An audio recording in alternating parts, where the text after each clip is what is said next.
आज की हमारी ये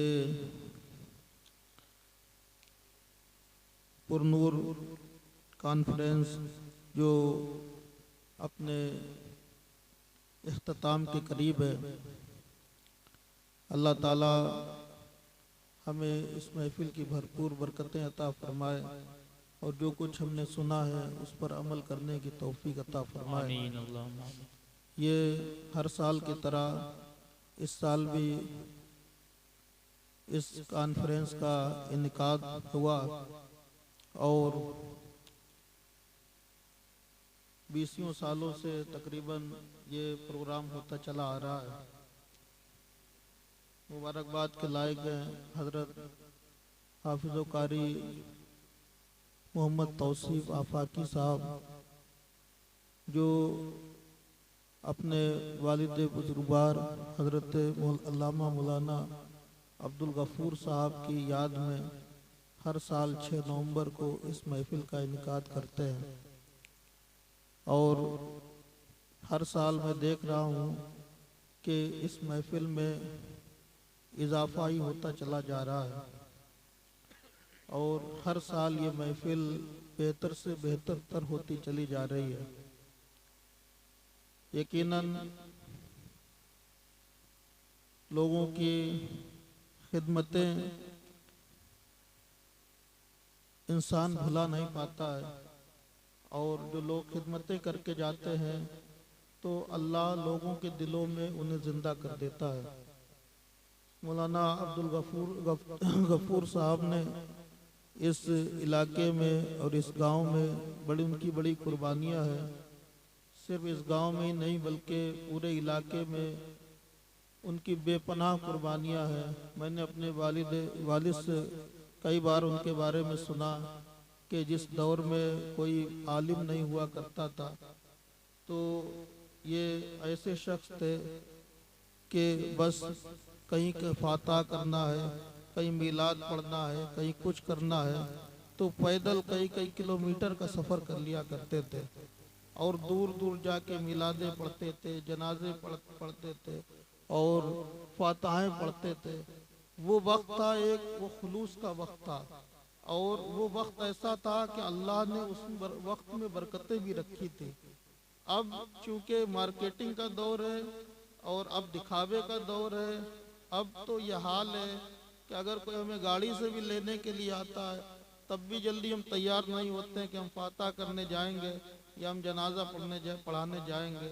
और उसी का असर है कि आज हमारे अवाम से हमारे उलमा का जो अदब और जो मोहब्बत होना चाहिए वो ख़त्म होती चली जा रही है और जो इज़्ज़त उलमा की होना चाहिए उस तरह से अब इज़्ज़तें नहीं हो रही है, क्योंकि इज़्ज़तें उसी की होती है अल्लाह जिसे इज़्ज़त देता है और अल्लाह उसी को इज़्ज़त देता है कि जो अपने आप को अल्लाह और उसके रसूल के हवाले कर देता है, जो अपने आप को दीन के हवाले कर दे, दीन के लिए पनाह कर दे और दुनियादारों से उम्मीद न रखे, अपने परवरदिगार से उम्मीद रखे तो अल्लाह ताला फिर उसे उसकी ज़िंदगी में बरकत भी देता है और वो करके चला जाता है। बाद वाले सोचते हैं कि इतने मुख्तसर वक्त में इसने इतना बड़ा काम कैसे कर लिया।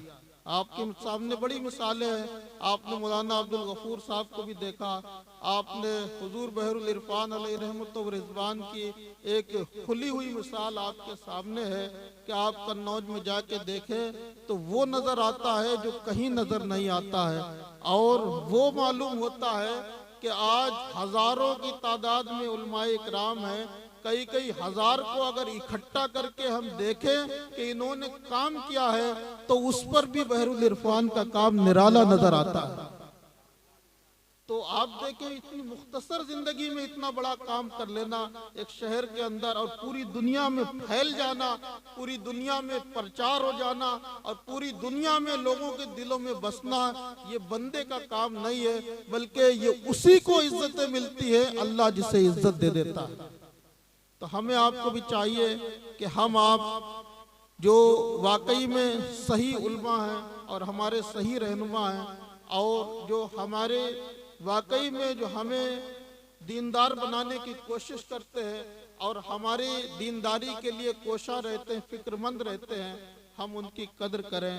आज वाहवाही का दौर है और हंगामी दौर है कि लोग आते हैं चले जाते हैं, लोग आते हैं न जाने कैसे कैसे, हमने उनके अमाल को नहीं देखा वो क्या कर रहे हैं क्या नहीं कर रहे हैं, मगर वो आता तो हर कोई हमारे सामने बेहतर बन के है, जुब्बे में आता, साफे में आता, अच्छा लिबास पहन के आता है, मगर उसके अंदर क्या है ये हम नहीं समझ सकते हैं। हम उसी के अंदर का समझ सकते हैं जिसके साथ हम रहे हों, जिसकी हम सोबतें हमने उठाई हो, जिसके पास हम बैठे हो, जो हमारे बीच में रहा हो, हमने रात दिन जिसके देखे हो, उसी को हम समझ सकते हैं। आपके सामने खुली मिसालें हैं, आपके और भी उलमा इकराम यहाँ पर मौजूद है। मौलाना अकील साहब तशरीफ रखते हैं कि रूरा में इनकी खिदमतें भी किसी से छुपी हुई नहीं है, मगर अब हालात ऐसे हैं कि आजकल लोग एक दो जमातें पढ़ते हैं, उलमा या मौलवी आ जाते हैं, कोई नई जुब्बे वाला, साफे वाला और मोटी आवाज वाला आ जाता है, तो वो अपनी टोली अलग बनाता है, दूसरा अपनी टोली अलग बनाता है। ये काम दीन के साथ ये किया जा रहा है। अब दीन में भी ये हाल है, स्टेजों का हाल ये है कि इससे भी हम इस्तेमाल सिर्फ पैसा कमाने के लिए करने लगे हैं। अब पैसा कमाया जा रहा, जहाँ पर ये हमारी नियत होगी कि हम यहाँ से पैसा हासिल करें, तो उस जबान में कभी भी असर नहीं होगा। कैसे असर हो सकता है मेरे भाइयों? एक वो दौर भी था कि गरीब नवाज चार लोगों में अगर बैठते थे तो दो जुमले कहते थे, उनके दिल में ऐसे असर करते थे कि वो अपना दिल भी उन्हीं को पेश कर दिया करते थे। मगर आज करोड़ों के प्रोग्राम होते हैं, लाखों रुपया खर्च किया जाता है, बड़े बड़े शायर, महंगे महंगे शायर मुकर्रिर बुलाए जा रहे हैं, 50,000 मुकर्रिर आ रहे हैं, लाखों रुपया लोग रह रहे हैं, फ्लाइटों से आ रहे हैं, गाड़ियों से स्टेज तक लाए जा रहे हैं। उसके बावजूद भी यह हाल है कि शायर साहब खुश नहीं है, मुकर्रिर साहब खुश नहीं है, उनकी कोई कमी रह गई, इज्जत में कुछ कमी रह गई, उनके इस्तकबाल में कोई कमी रह गई, उन्हें खाना इज्जत के साथ नहीं खिलाया गया। तो ये चीजें आम होती चली जा रही हैं। मैं इस पर बहस नहीं करना चाहता हूँ, बस मैं इतना आप लोगों को बताना चाहता हूँ, जो आपकी नजर में शरीयत का पाबंद है, जो आपकी नजर में नमाजी है और जो आपकी नजर में दीनदार है, उसकी आप कदर करें।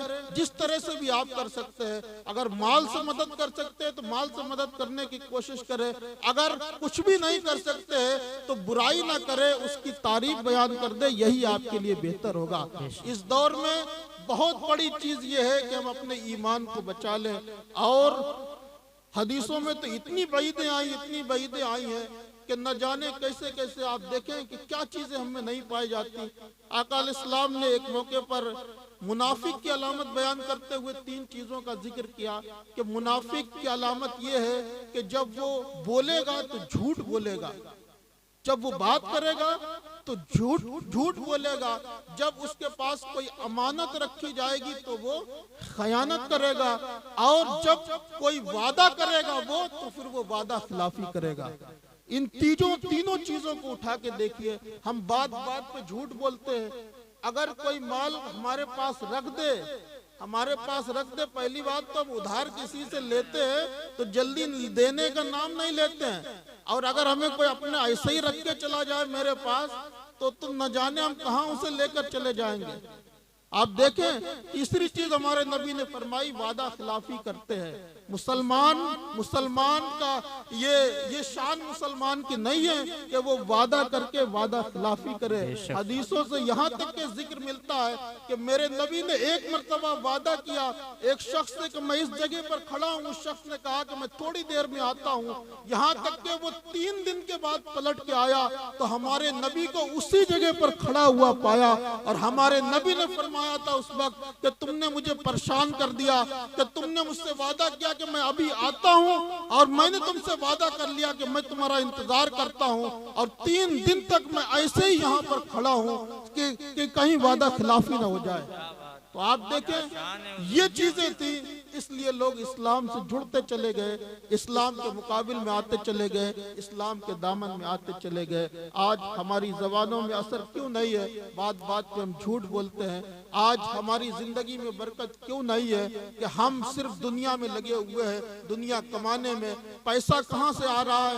न हलाल की फिक्र है, न हराम की फिक्र है, बस आना चाहिए। बहुत से मसाइल हैं आज सबके सामने है। मेरे भाइयों, मैं अपनी बात को खत्म करते हुए बस आपसे यही कहना चाहूंगा कि अपनी जिंदगी में जितना बदलाव कर सकते हैं बदलने की कोशिश करें। सिर्फ हम दुनिया में मगन रहेंगे तो ये हमारी शान के लायक नहीं है। इस्लाम पर भी लोग हमले किए जा रहे हैं, हमारे मदारिस पर हमले किए जा रहे हैं, हमारी मस्जिदों को गिराया जा रहा है, हमारे नबी की इज्जतों से खेलने की कोशिश की जा रही है, अल्लाह हमारे माबूद पर उंगलियां उठाई जा रही है। आज उलमाए इकराम को ये समझिए कि जलील और रुस्वा करने की कोशिश की जा रही है। उसके बावजूद भी हम पर कुछ भी नहीं है और हमें कोई फिक्र नहीं है। आज अगर हम अपने ईमान को बचाना चाहते हैं और हम चाहते हैं कि हमारा अल्लाह और उसका रसूल हमसे राजी हो जाए, तो फिर हमें अपने नबी के फरमान पर अमल करना होगा, बुजुर्गों के तरीके पर चलना होगा, बुजुर्गों के अदब को जानना होगा और बुजुर्गों के बारगाह के अदब को मलहूज रखना होगा। आप देखेंगे नमाजों की पाबंदी कर लें, चेहरे पर नूर सजाएं और जहां भी जिससे बात करे तो झूठ के बजाय सच बात करे। किसी की अगर कोई अमानत रख के जाए तो उसमें खयानत ना करे, वैसे ही उसे वापस कर दे। अगर किसी से वादा करे तो ये मत कहे कि अगर आप आधे घंटे में तिरवा में पहुंच रहे हैं तो उससे ये मत कहे कि हम फला जगह आ गए हैं या हम 5 मिनट में वहां पहुंच रहे हैं। ये भी झूठ है, ये भी वादा खिलाफी है। सच सच बात बताए, जो होना वही है। हम पहुंचेंगे उसी टाइम जिस टाइम, कितना भी हम जल्दी कर लें, अगर हमें आधे घंटे में पहुंचना है तो हम आधे घंटे में पहुंचेंगे, 5 मिनट में हम नहीं पहुंच सकते हैं। मगर क्या होगा कि बात तो खत्म हो जाएगी मगर गुनाह हमारा बाकी रह जाएगा और हम गुनहगार होंगे। तो मेरे भाइयों, इन चीजों को खत्म करें और इस तरह से अपनी जिंदगी को पेश करें कि हमारे अंदर सच्चाई भी नजर आए, अमानतदारी भी नजर आए।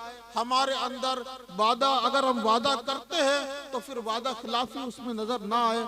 जो बुजुर्गों के अंदर हमारे नजर आता था वही चीजें हम अपने अंदर ढाल लें, उन्हें अपनी जिंदगी में अपना लें, तो आप देखेंगे कि लोग हमें बुरी नजर से नहीं देखेंगे, बल्कि अगर कोई हमें देखेगा, हमसे गुफ्तगू करेगा, हमसे बात करेगा, अगर हमारे पास हमारी सोबत में कोई बैठेगा तो वो पीछे हट के हमारी बुराई नहीं करेगा, बल्कि ये कहने पर मजबूर हो जाएगा। अगर किसी की सबसे बेहतर तालीम है तो फिर किसी और की नहीं बल्कि मोहम्मद रसूलुल्लाह की है। अगर किसी का सबसे ज्यादा अमानतदार कोई है तो कोई और नहीं बल्कि मोहम्मद रसूलुल्लाह के गुलाम है। अगर कोई वाकई में वादे की पाबंदी करने वाला है तो कोई और मजहब नहीं बल्कि वो मजहब इस्लाम है।